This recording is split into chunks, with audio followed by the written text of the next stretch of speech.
For to this video, magdulaan yung idolo. Ay siyempre, pagkitaon ta moves nga wala diri wala dito. Louis 16 Goodry, ang pinakatibay o pinakamaayo. Ay siyempre, mo intro sa ta para lindot kayo. Let's go!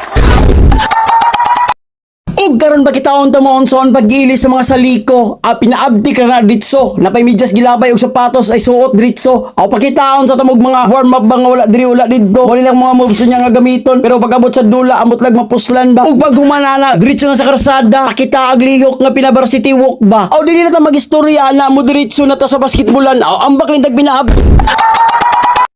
Og magabot na mo lidto ni action ko gabalaka, gihatagan kog bibiron sa akong amigo og barkada. Ay siyempre lakaw ko kay makalaban perting ko suga. Taling dula karong adlaw. Ang importante pa shout outon sa nato ni sila. Og karon nagsugod na ang warm up. Ay siyempre pakitaan tali mo moves nga at chup kayo na may ambak perting mubuha.